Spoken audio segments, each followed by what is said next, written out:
अस्सलामुअलैकुम टू आल संगत क्या हाल है जनाब। ठीक ठाक हो? उम्मीद करें सारे भैन भरा ठीक ठाक हो सन। अल्लाह पाक सारे भरावां दे माल जान इज़्ज़त आबरू हर शे दी हिफाजत फरमाए ते अल्लाह पाक सारे मुसलमानां दियां बच्चियां दे नसीब अच्छे फरमाए।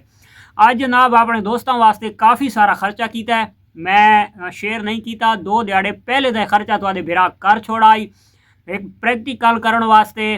तो इंशाअल्लाह मैं अज प्रैक्टिकल अपने दोस्तों के नाल लाइव शो कर रहा और लाइव इंशाअल्लाह अपने दोस्तों को उस प्रैक्टिकल का निचोड़ दिखवा दे सा, क्योंकि हर बंदे दी यह नज़रिया होंदा है कि यार भाई बकरी दे विचे प्रॉफिट ज़्यादा है तो भेड़ दे विचे प्रॉफिट कम है।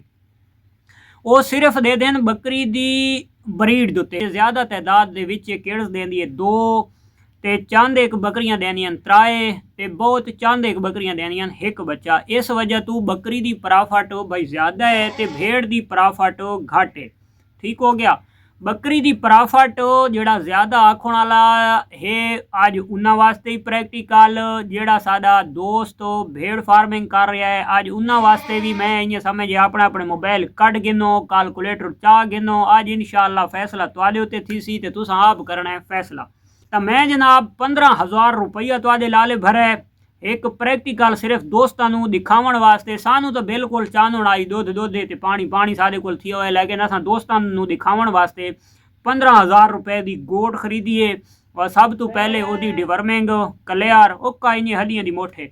अच्छा दूसरे नंबर दोते उन्होंने जेल का इंजैक्शन भी क्लियर कर दिता है। अज जनाब उसनू असां अपने वाड़े दे विच हुण सैकेंड टाइम वाला चारा थींदा पिया तैयार वो पहने वो पा के ते नाल जनाब मैं अपने दोस्तों को भेड़ के मुतलिक ही दसेंदा सा और बकरी के मुतलिक भी दसा छोड़े ना। तुसा वीडियो देदा आना भाई बकरी उन्यार शौक नाल खांदी पई है जेड़ा जेड़ा चारा जाते मैं उस चारे जा दो ते तुसा मारो चाहो कैलकुलेटर तो मैं तुहानू काट देना हिसाब। यानी कि जेड़े फार्मर हजरात आते सीधी पूछो तो जिदा का हिसाब कर गिन सा कापियां चाह गिन सा ते लिखण शुरू थी सा वत शौक नहीं थी। ठीक हो गया।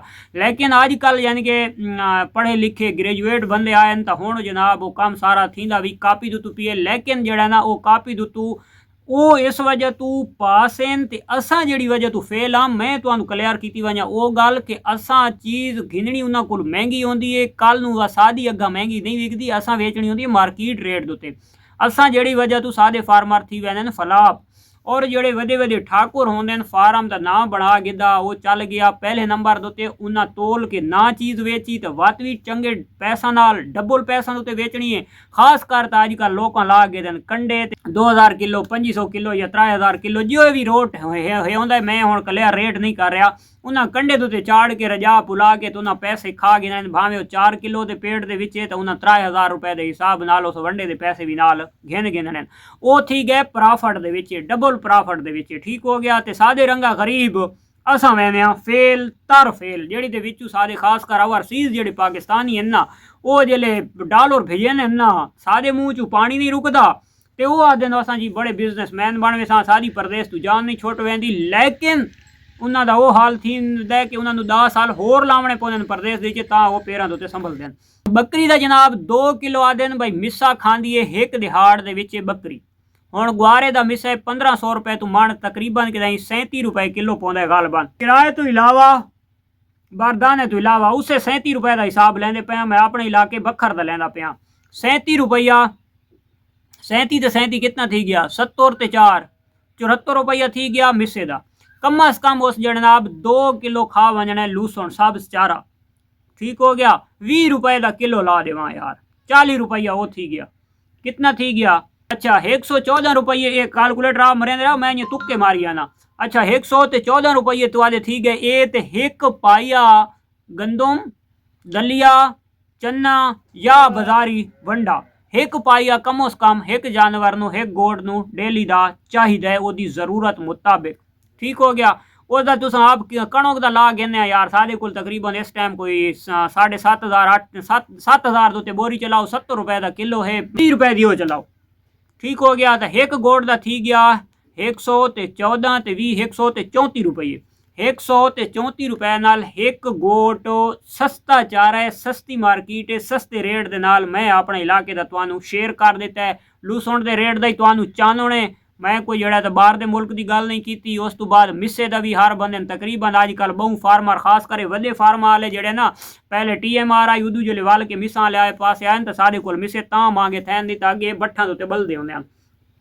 अच्छा ये 134 रुपया है बकरी का एक दिहाड़ का खर्चा। मेडिसन कोनी इस तो इलावा यानी कि विटामिन ये वो यानी कि कोई चीज़ नहीं पाई, कोई कैल्शियम नहीं, कोई कुछ नहीं।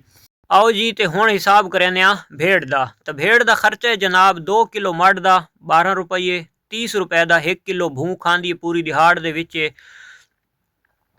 जनाब थी गया 30 ते 12 42 रुपया। 40 रुपए का जनाब 2 किलो खाँदी है समझो लूसण यानी कि सब्ज चारा, तो 40 रुपया वो थी गया।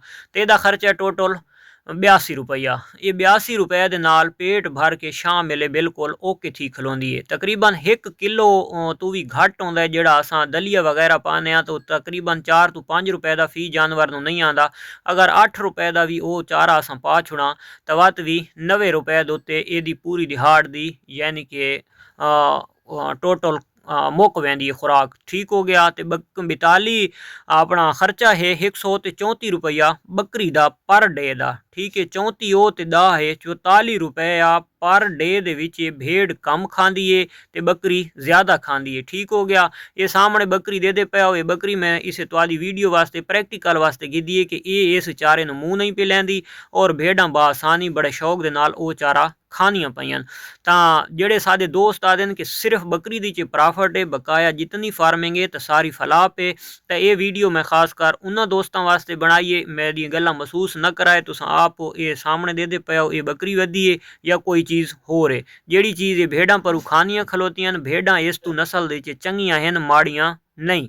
ठीक है ਤਾਂ ਇਹ नहीं पई खाँदी और वो बड़े शौक दे नाल ते बड़े ज़ौक दे नाल खानियां पईयां और पेट तुसां वखियां दे गिनो शाम दा टाइम है बिल्कुल माशाल्लाह रजियां पुजियां खलोतियां और इस टाइम तक भी लगियां खलोतियां। तो ये यानी कि नॉर्मल तो नॉर्मल खुराक उत्ते पलदियां पईयां और बकरी अच्छी तो अच्छी खुराक मंगदी है। अगर 2 बच्चे प्रोवाइड करेंदी है फार्मर नूं तो जदां तुसां सालाना वन के हिसाब करे सो तो भेड़ इस तू काफ़ी दर्जे अग्गा निकल वेंदी है। मेडिसन का खर्चा कम, खुराक का खर्चा कम और ख़ास कर जड़ा ना 2 दफ़ा जिस टाइम बकरी डिलीवर करेंदी है तो उतनी देर दे विच भेड़ तीसरी दफ़ा दोबारा प्रैगनेंट होंदी है। तो ये जनाब वीडियो खास कर उन्होंने दोस्तों वास्ते बनाई है कि जेड़े दोस्त आते हैं कि सिर्फ प्रॉफिट जनाब गोट फार्मिंग दे विच और जितनी फार्मिंग है तो सारी फलाह पे। तो ये है जनाब आज दी वीडियो तो मिलते हैं इंशाल्लाह नेक्स्ट वीडियो। तब तक दे सो इजाज़त। अल्लाह हाफिज़।